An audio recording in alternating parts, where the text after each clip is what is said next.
भाई दीपेंद्र हुड्डा जी। साथी मातृशक्ति, मुझे पता है बहुत देर से आप बैठे हैं, मगर 10 मिनट आपकी इजाजत से 10 मिनट में भी कुछ बात यहां पर मैं समझता हूं कि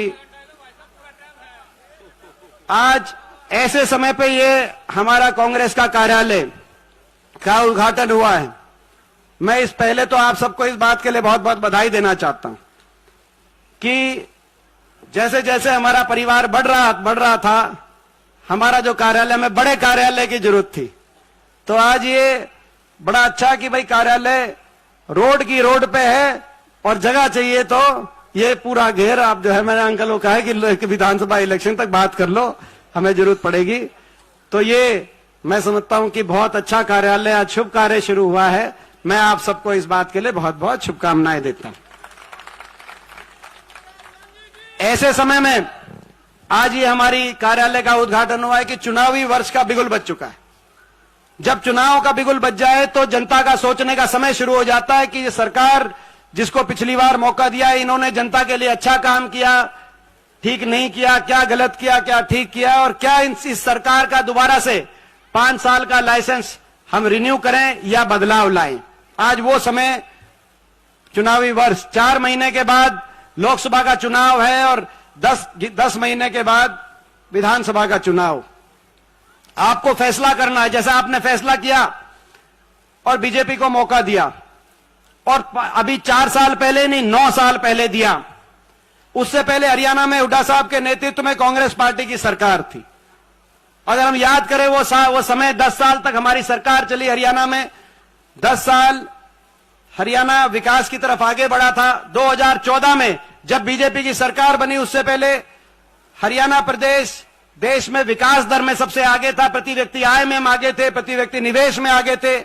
किसान के हकों के फैसले की बात हो, चाहे 1600 करोड़ के बिजली के बिलों की माफी की बात हो, कोऑपरेटिव के 2200 करोड़ के बिजली के कोऑपरेटिव के, चाहे कर्जे की माफी की बात हो, चाहे किसान की फसलों के भाव की बात हो, चाहे गरीब आदमी की कल्याणकारी योजनाओं की बात हो, 4 लाख परिवारों को 100-100 गज के प्लॉट देने की बात हो, 20 लाख बच्चों को स्कूल के अंदर, गरीब परिवार के से आए बच्चों को वजीफे देने की बात हो, पानी की टंकी टूटी के फैसले की बात हो।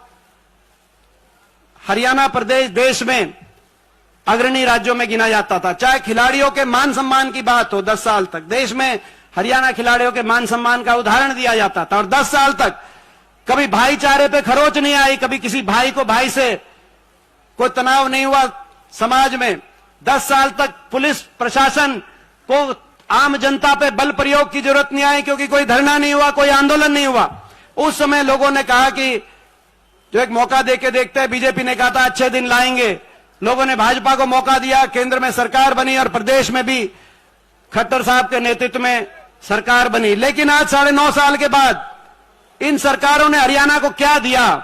इस खट्टर सरकार के 9 साल के बाद मैं बताना चाहता हूं आपको, जो प्रदेश कांग्रेस राज में विकास में, खुशहाली, भाईचारे में नंबर 1 था, आज वही प्रदेश विकास में तो 17वें नंबर 1 पे पहुंचा दिया। तो बेरोजगारी में देश में नंबर 1, हर घर में एक नौजवान बेरोजगारों की फौज खड़ी हो गई। ना निवेश हुआ, क्योंकि रोजगार मिलता है जब निवेश हो, ना उद्योग लगे, ना फैक्ट्रियां लगी, ना निवेश हुआ, ना सरकारी क्षेत्र के अंदर रोजगार मिले, या तो रोजगार समाप्त कर दिए गए या कच्चों में परिवर्तित कर दिया गया कौशल निगम के माध्यम से, कहीं अग्निपथ के माध्यम से, और उसके बाद भी कोई रोजगार, कोई लिस्ट आई जैसे बताया गया, तो हरियाणा के नौजवानों से ज्यादा बाहर के नौजवानों का नंबर उस लिस्ट में आया। मैं पूछना चाहता हूं खट्टर साहब से, अभी HCS की लिस्ट आई, 101 पोस्ट में केवल 61 लोगों का सिलेक्शन हुआ। उससे पहले इलेक्ट्रिकल टेक्निकल एजुकेशन प्रोफेसर्स की लिस्ट आई, 156 में से 53 केवल हरियाणा के 103 का बाहर का सिलेक्शन हुआ। SDO की लिस्ट आई, जिसके बारे में आपको पता है, 80 में से 78 में बाहर का सिलेक्शन, बाहर के बच्चों का सिलेक्शन हुआ। किसी और प्रदेश में इतने बाहर के बच्चों का सिलेक्शन नहीं हो रहा, इतना हरियाणा में हो रहा है। और HPSC का चेयरमैन ऐसे व्यक्ति को बनाया गया जो हरियाणा से बाहर, क्या 3.25 करोड़ प्रदेशवासी में से एक भी कोई ऐसा नहीं था जो HPSC का चेयरमैन के रूप में। मैं इसलिए कहना चाहता हूं, दांगी साहब ने, उनको भी सिलेक्शन कमीशन का में के माध्यम से लोगों का काम करने का अवसर मिला। भारत भूषण बत्रा जी यहां बैठे, वो भी एचपीएससी के चेयरमैन रहे। और जब हरियाणा के नौजवानों के हितों की बात है, उन्होंने लड़ाई लड़ी। यहां पे तो चेयरमैन ही बाहर के बना दिए। ये स्थिति है। बेरोजगारी में आज देश में नंबर 1। नौजवान इतना निराश, कहीं कोई डिप्रेशन की तरफ, कोई नशे की तरफ, कोई अपराध की तरफ। अभी आए जयप्रकाश जेपी जी, जहां से पूरे कैथल जींद, आप जाके देखो, घर बार बेच के अब विदेशों की तरफ, घर बार दे के विदेशों की तरफ वहां जा रहे हैं। कोई सीधे रास्ते, कोई इलीगल रास्ते। जिस दिन मैक्सिको से अमेरिका में घुसते हैं तो गांव के अंदर पटाखे फूटते हैं। ऐसी स्थिति बन गई अपना। ये आज हरियाणा के अंदर नौजवान को 9.5 साल के बाद खट्टर सरकार ने दिया। बेरोजगारी में, महंगाई में, डीजल, पेट्रोल, रसोई गैस का सिलेंडर, हमारी सारी महिलाएं बैठी हैं। स्कूल की फीस, बिजली का बिल, आम परिवार के बस की बात नहीं रही। ऐसी कमरतोड़ महंगाई। 400 रुपए पे सिलेंडर था, हमारी सरकार थी, आज 1100 रुपए सिलेंडर पहुंच गया। महंगाई, बेरोजगारी, भ्रष्टाचार में पूरे देश में आज हरियाणा का नाम कलंकित कर दिया। ये सरकार जो बनी, खट्टर सरकार पार्ट 2, ये सरकार बनी भ्रष्टाचार के समझौते पे। आपको याद होगा, जेजेपी पार्टी 10 सीट लेके गई। बीजेपी 2019 के चुनाव में कहती थी कि इस बार 75 पार। जब 10 लोकसभा सीट जीती तो नारा दिया, अब की बार 75 पार। दुष्यंत चौटाला, जेजेपी पार्टी कहती थी बीजेपी को इस बार करो जमुना पार। एक कहता था 75 पार, दूसरा कहता था बीजेपी ने करो जमुना पार। इलेक्शन का नतीजा आते ही दोनों बन गए जमा पक्के यार। और हरियाणा बना दी ऐसी भ्रष्ट सरकार। धोखा देकर लोगों को कहा कि 5100 बुढ़ापा पेंशन पे समझौता हो गया। हमने कहा था हम देंगे 5100 पेंशन, आप हमारे साथ आओ। बोला नहीं, 5100 पेंशन पे समझौता गृह मंत्री अमित शाह जी ने अपने घर पे करा दिया। खट्टर साहब के साथ समझौता हो गया। मैं पूछना चाहता हूं, 4.5 साल के बाद, अब तक हम चुप थे, वो 4.5 साल के बाद 5100 की वो पेंशन कहां गई? मैं पूछना चाहता हूं। 5100 की बुढ़ापा पेंशन पे समझौता नहीं था, हरियाणा को लूटने की छूट पे समझौता था, भ्रष्टाचार करने की छूट पे और भ्रष्टाचार की फाइलों को बंद कराने पे समझौता था। महकमे बांटे गए। एक्साइज का महकमा कौन ले गया? शराब का महकमा किसके पास गया? किस माइनिंग का किसके पास है? महकमे इसलिए नहीं बांटे गए कि महकमों से लोगों की सेवा कैसे करें। महकमे इसलिए बांटे गए कि हरियाणा की जनता को लूटे कैसे, किस महकमे से अपनी कमाई कैसे करें। पूरी लिस्ट तो महकमों की, कौन सा महकमा किसके पास गया, कौन कितना लूट रहा है और कौन कितना जीम रहा है, इसकी लिस्ट तो पूरी हमारे पास भी शायद एक आधी कमी रह जाए। पूरी लिस्ट अगर चाहिए तो साथ लगते हल्के नारनौंद के विधायक दादा गौतम के पास चले जाओ, वो बता देंगे। वो बता देंगे कि वो उन्होंने अब जब ये महकमे बटे तो आगे अगले दिन ही कह दिया था खोपर बढ़ गया, सरकार में एक लाए जी मन लग रहा है।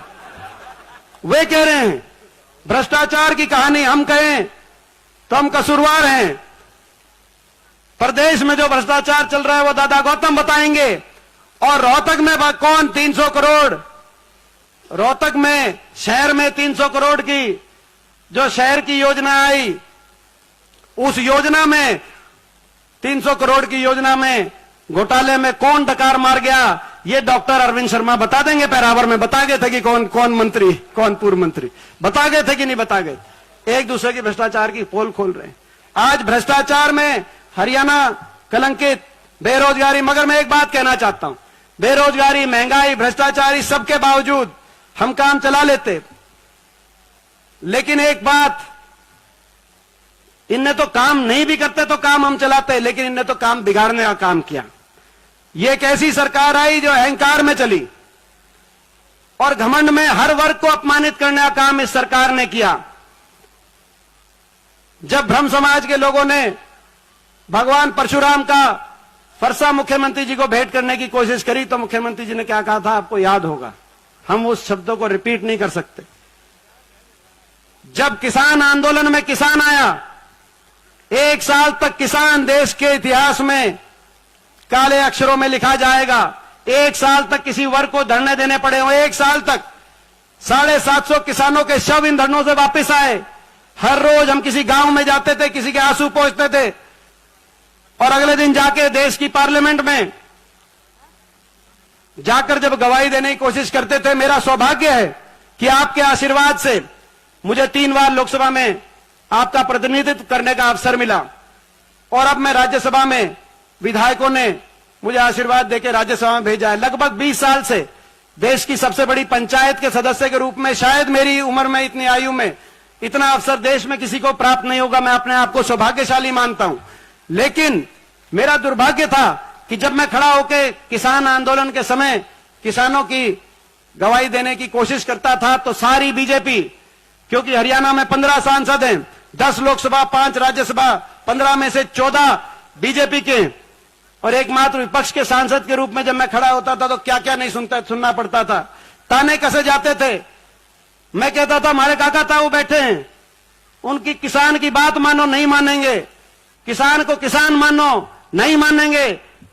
उपद्रवी बताता था कोई। मैं कहता था किसान को इंसान तो मानो, किसान को इस देश का नागरिक तो मानो। धरने पे किसी की अगर तबियत भी खराब हो जाए किसी भी धरने पे, तो शासन प्रशासन में हड़कंप आ जाते हैं। ये भी एक वर्ग है देश में, इनको कम से कम इनकी बात नहीं मानते तो सहानुभूति के 2 शब्द तो कोई कहे तो कहते थे कि नहीं, ये तो देशद्रोही हैं। ऐसी बात मैंने संसद के अंदर जब सुनी होगी, मेरे पे क्या बनी होगी। और मैं खड़े होके, मुझे पता है मैं इनकी आंखों में रड़कता हूं। और तभी पिछली बार इन्होंने साम दाम दंड भेद का चक्रव्यूह मेरे को संसद में दोबारा जा पहुंचने से रोकने के लिए इन्होंने सब कुछ किया। इस बार भी करेंगे।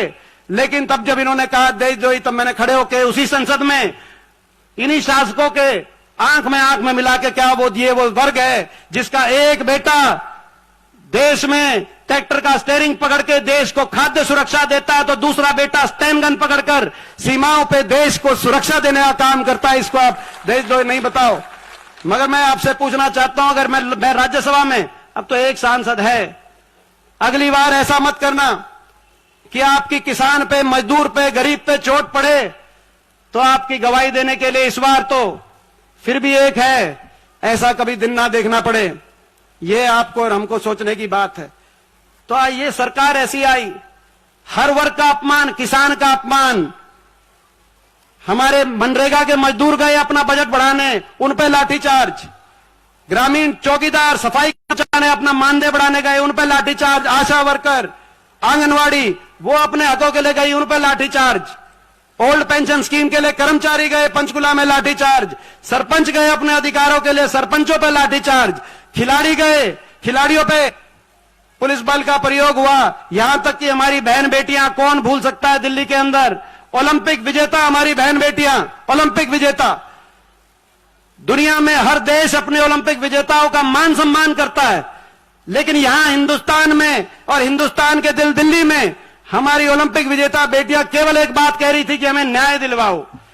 जब वो अपना मेडल फेंकने हरिद्वार गई तो किसी एक मुख्यमंत्री जो अब उनके साथ फोटो खिंचवा रहे हैं, देश के खेल मंत्री जो कह रहे हैं कि एशियाई में इतने मेडल आए, किसी एक मंत्री, मुख्यमंत्री के मुंह से एक शब्द नहीं निकला कि बेटियों तुम अपना मेडल मत फेंको, आपको न्याय मिलेगा। आप धैर्य रखो इस देश में। और अब दिल्ली पुलिस की यह रिपोर्ट आई कि जो आरोपी है, वो आरोपी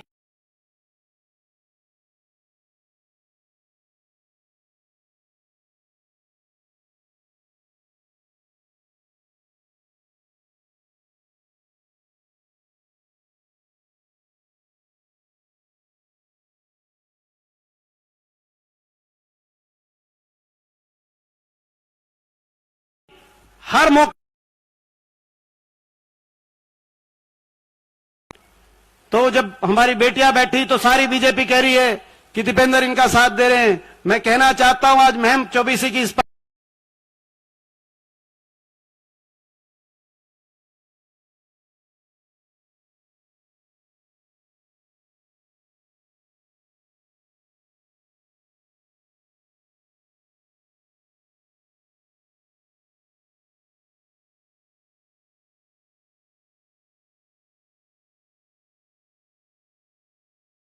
पंचायत में निश्चित बीजेपी की हार दिख रही है।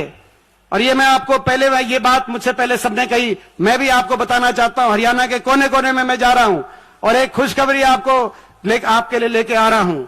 हरियाणा के कोने कोने में एक आवाज आ रही है बीजेपी जेजेपी की ये खट्टर सरकार जा रही है और हुड्डा साहब के नेतृत्व में कांग्रेस पार्टी की सरकार आ रही है। पिछली बार कसर रह गई थी, 3900 वोट ज्यादा आती, 3900 वोट ज्यादा आती, पिछली बार 3900 वोट ज्यादा आती तो कांग्रेस की 36 सीट थी और बीजेपी की जो है 35 रह जाती। 3900 वोट का फर्क था। जेजेपी ने और बाकी पार्टी ने क्या हुआ क्या नहीं। अब तो मुख्यमंत्री जी का घमंड इतना बढ़ गया, जो मैं बता रहा था, जाते हैं जनसंवाद में और कोई कुछ खड़े करके कोई अपनी बात कहे, उसी को अपमानित करते हैं। अभी एक हमारी महिला खड़ी हुई एक जगह, कहा कि भाई यहां पे फैक्ट्री बनवाना, क्योंकि रोजगार नहीं है। बोला इन्हें चंद्रयान पे भेज के चांद में भेजो। सिरसा में एक लेडीज खड़ी हुई कि मेरा छोटा सा बच्चा 22 साल का बच्चा, विधवा लेडीज थी, नशे से चला गया। बीजेपी का एक आदमी नशा बिकवाने का काम करता है, उसके खिलाफ कार्रवाई करो। बोला सिखा के भेजिए, इसको बाहर करो। एक लड़का खड़ा हुआ, उसको कहा कि भाई ये किसी ये तो किसी और पार्टी से दिखाई देता है, इसकी पिटाई करवाओ। मुख्यमंत्री जी कह रहे पिटाई कराओ। आप सोच सकते हो, कह रहे हैं कि ये जो खड़े हैं, अभी मैं देख रहा था 2-3 दिन पहले की भी आई हुई थी, बोला जो सिक्योरिटी वाले खड़े हैं इनसे धक्के मरवा देंगे। 10 साल हमारी भी सरकार रही, धक्के तो खाए होंगे हमने, धक्के तो खाए होंगे, मगर किसी को धक्का मारने की सोच भी दिमाग में कैसे आ सकती है किसी को, ये हमारी समझ की बात नहीं। इतना घमंड, ऐसा घमंड, तो ये घमंड इनका आज लड़ाई, भाई इनका घमंड 7वें आसमान पे है। मैं आप सबसे पूछना चाहता हूं, इनके घमंड को तोड़ोगे कि नहीं तोड़ोगे, मैं आपसे पूछना चाहता हूं। तो भाई जो है, और एक और मैं कहना चाहता हूं, अभी अंकल ने एक बात कही, दांगी साहब ने एक बात कही अभी, कि जो कुछ लोग यहां पे काम, सबको पता है कौन काम करे, लेकिन तकलीफ है। अब हम क्या करें, उनके तकलीफ है, उनको इस बात से तकलीफ है। बोला जी रेल की लाइन, बोला जी जो है फाइल खूगी, ये आपने भी सुनी होगी, बोला फाइल खूगी, रेल की लाइन की फाइल खूगी। बोला जो है रेल की लाइन, मैं वह फाइल लेके आया हूं। मैं आपके बीच में किसी को जवाब नहीं देना चाहता, क्योंकि उनके तो तकलीफ दूसरी है, हमने पता है उनके क्या तकलीफ है, उनका मैं जवाब नहीं देना चाहता। लेकिन मैं पंचायत में, जो महम की हमारी पंचायत में, आप सबके बीच में सच क्या है झूठ क्या है, क्योंकि यहां का फैसला पंचायत में, उसकी भी और एयरपोर्ट की भी, ये मैं दिखाना चाहता हूं सबको। ये फाउंडेशन स्टोन, रेल की लाइन का फाउंडेशन स्टोन मल्लिकार्जुन खड़गे रख रहे हैं, जब वो रेल मंत्री थे, जो अभी कांग्रेस के अध्यक्ष हैं। साथ में हुड्डा साहब खड़े हैं, साथ में दांगी साहब खड़े हैं, हम खड़े हैं हासी के अंदर, हासी में रेल की लाइन की पटरी। 9/11/2011 में प्लानिंग कमीशन ने अप्रूव करी है रेल की लाइन। 15 नवंबर 2011 में हरियाणा सरकार, उस समय हुड्डा साहब मुख्यमंत्री थे, उन्होंने कहा कि इस रेल की लाइन में मैं मुफ्त में जमीन दूंगा, आप जल्दी बनाओ। 2012-13 के रेल के बजट में 143 करोड़ रुपए इस रेल की लाइन के मंजूर होकर रेल की लाइन के खाते में डल गए। 143 करोड़ 2012-13। 31 जुलाई 2013 को खड़गे जी ने हासी के अंदर इसका फाउंडेशन स्टोन रखा और 20 दिसंबर 2013 को इसका सेक्शन 4 हुआ। जिनके सेक्शन 4 हुए हैं उन गांव में आप पूछ लेना, आप मोखरा से पूछ लेना, मदीना से पूछ लेना, जो अलाइनमेंट रेल की लाइन की कहां करी थी, कहां पे स्टेशन बने, कहां रेल रुके। और मैंने पहले भी कहा था और मैं आज भी कह रहा हूं, ये रेल की लाइन हम मंजूर करा के गए थे। उस दिन रेल रोड रैली, उस दिन डबवाली तक, सिरसा तक 4 लेन की सड़क की का फाउंडेशन भी खड़गे जी ने रखा था और इस रेल की लाइन का फाउंडेशन रखा था। जब सरकार गई तो ये वही लोग हैं जिन्होंने कहा कि सरकार चली गई, ये रेल की लाइन नहीं बनेगी। और तब भी मैंने कहा था कि भाई काम करके गए हैं और ये काम पूरा होगा, क्योंकि काम शुरू हो चुका है। और जिस एक दिन ऐसा आएगा कि जब रेल में बैठकर हम दिल्ली से चलेंगे और महम के स्टेशन पे उतरेंगे, और वो एक दिन अभी आएगा। और उस दिन जिस दिन आएगा, उस दिन मैं समझता हूं इन लोगों को इस बात की तकलीफ। और इसी तरीके से सरकार चलेगी, बड़ा नुकसान हो गया। अभी बता रहे थे चौदेवान जी कि भाई 3 मेट्रो बनी, बल्लभगढ़ फरीदाबाद तक, गुड़गांव तक और बहादुरगढ़ तक। हमें बड़ा नुकसान हो गया, आपको पता है। मेट्रो लानी थी रोहतक तक, मगर जल्दी है, विकास का पहिया फिर घूमेगा, रेल भी चलेगी और मेट्रो भी आएगी, आप रुक जाओ, विकास का पहिया घूमेगा। और इसी तरीके ये एयरपोर्ट आपको तो पता है, लेकिन ये 2016 दिसंबर 2009 हुड्डा सरकार ने प्रपोजल भेजा भारत सरकार के पास कि जेवर की बजाय अंतरराष्ट्रीय एयरपोर्ट यहां हरियाणा में 3 जिलों के बीच में पड़ता है, रोहतक, हिसार, भिवानी, यहां बनाया जाए महम में। 23 जून 2010 को इंस्पेक्शन हुआ। आप इन सारे गांव से पूछना कि इंस्पेक्शन हुआ था कि नहीं हुआ था। 15 अक्टूबर 2011 रक्षा मंत्रालय ने, भारत सरकार ने एनओसी दी कि एयरपोर्ट यहां पे बन जाएगा, क्योंकि इनका सिरसा में एयरफोर्स स्टेशन है। एनओसी रक्षा मंत्रालय से आनी थी। 15 अक्टूबर 2011। अप्रैल 2012 एयरपोर्ट अथॉरिटी ऑफ इंडिया ने फीजिबिलिटी स्टडी करी। नवंबर 2013 फीजिबिलिटी स्टडी का ग्रुप हमारे इन सारे गांव में आया और जनवरी 2012 मिनिस्ट्री ऑफ सिविल एविएशन ने अडॉप्ट किया उसका रिकमेंडेशन और कहा कि अगर एनसीआर में दूसरा एयरपोर्ट बने तो नोएडा जनवरी 2014 एनसीआर में दूसरा एयरपोर्ट बने तो जेवर की बजाय महम में बने। मगर सरकार बदल गई, एयरपोर्ट चला गया, जेवर में एयरपोर्ट बन रहा है। प्रधानमंत्री जी आए, उन्होंने कहा है जिस दिन एयरपोर्ट का फाउंडेशन स्टोन रखा वहां पर कि यहां पर लाखों बच्चों को रोजगार मिलेगा। मैंने वहीं कहा लोकसभा के अंदर, क्योंकि उस समय मैं लोकसभा में था। प्रधानमंत्री जी को वहीं पे मैंने कहा कि आप एक भारत की बात करते हो, मैं पूछना चाहता हूं, एक भारत में एयरपोर्ट यहां से उठा के आप वहां लगे, एक भारत में हरियाणा का भी हिस्सा है कि नहीं, रोहतक का भी हिस्सा है कि नहीं? मैं आपसे यही सवाल पूछता हूं। जवाब नहीं था, और इसलिए जवाब नहीं था कि एयरपोर्ट यहां का मंजूर था। यहां की सरकार ऐसी आई जिनको हरियाणा के हकों को वकालत करने की जिनमें क्षमता नहीं दिखाई दी, जो हमारे मुख्यमंत्री जी हैं। एक बार भी किसी ने नहीं कहा कि एयरपोर्ट यहां मंजूर है। तकलीफ इस बात की है, कम से कम यहां के जो सांसद जीत के गए उनको कहना चाहिए अब, मगर एक बार भी। ये तो वो सांसद हैं जो ये कहते थे, मुझे तकलीफ इस बात की नहीं कि मैं हारा चुनाव में हार जीत चलती है प्रजातंत्र में।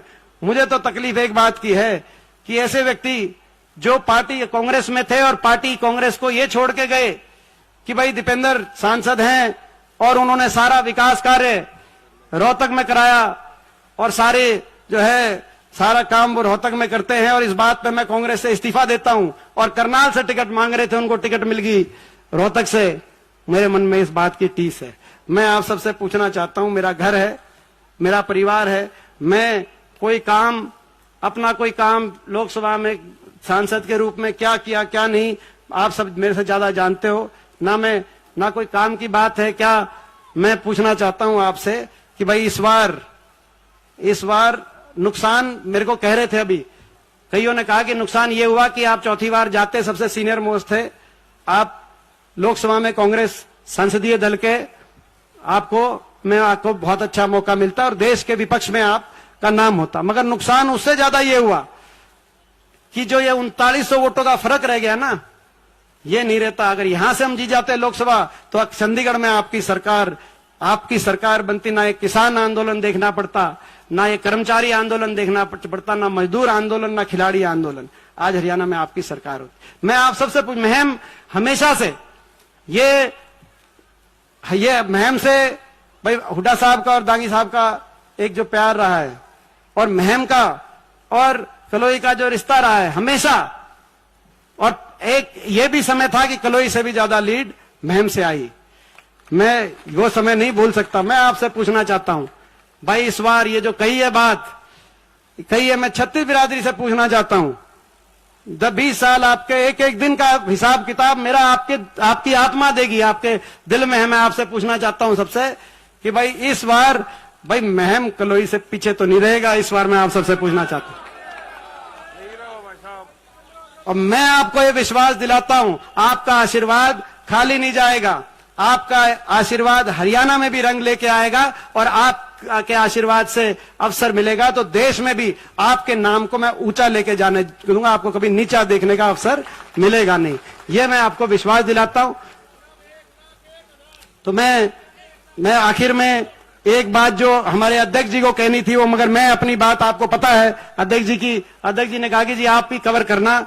हमारे संकल्प हैं जिनको लेके आपको जाना है, हर जगह जाना है, और हमारे संकल्प हैं 5-7 संकल्प हैं। हाथ से हाथ जोड़ेंगे, हरियाणा में 36 बिरादरी हर भाई को दूसरे भाई को प्यार और प्रेम से जोड़ेंगे। हाथ से हाथ जोड़ेंगे, हरियाणा के बड़े बुजुर्गों को 6000 देश में डंके की चोट पे सर्वाधिक बुढ़ापा पेंशन से जोड़ेंगे। हमारा संकल्प हाथ से हाथ जोड़ेंगे। 300 जो हिमाचल की हमारी सरकार ने करके दिखाया, 300 यूनिट फ्री बिजली से बिजली उपभोक्ता को जोड़ेंगे। हाथ से हाथ जोड़ेंगे, कर्मचारियों को ओल्ड पेंशन स्कीम से जोड़ेंगे।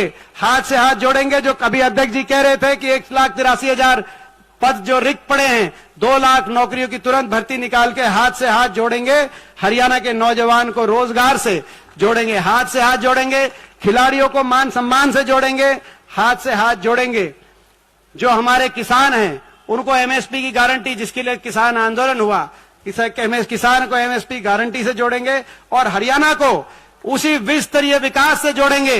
दिल्ली के 3 तरफ हमें उदाहरण हमारा होना चाहिए, उस विस्तरीय विकास से जोड़ेंगे। जो प्रोजेक्ट हमारे छिन गए, कहीं रेल कोच फैक्ट्री छिन गई, कहीं एम्स के अंदर अस्पताल छिन गए, कहीं हमारा एयरपोर्ट छिन गया, तो हाथ से हाथ जोड़ेंगे। कहीं मेट्रो आनी थी वो रुक गई, तो हाथ से हाथ जोड़ेंगे।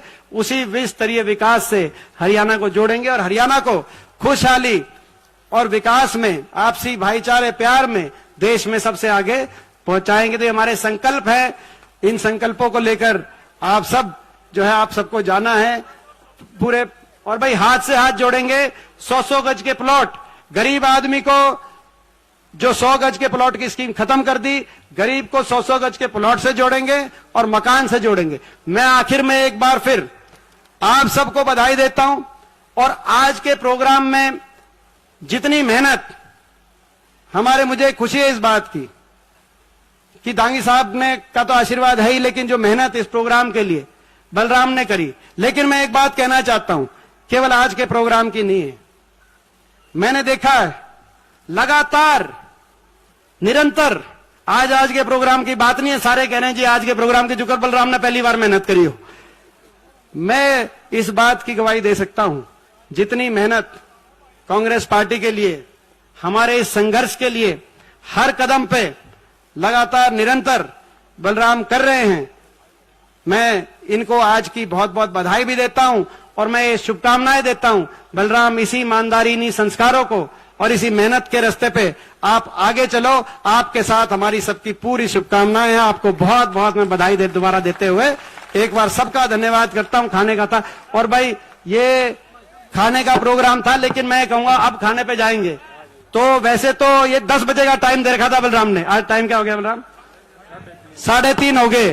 तो भाई ये रैली पहले था कार्यालय उद्घाटन, अब ये सरकार के खिलाफ 1 दिवसीय धरना मानो और खाना ही खाएंगे, तो 1 दिन का भूख हड़ताल भी मानना है सरकार के खिलाफ।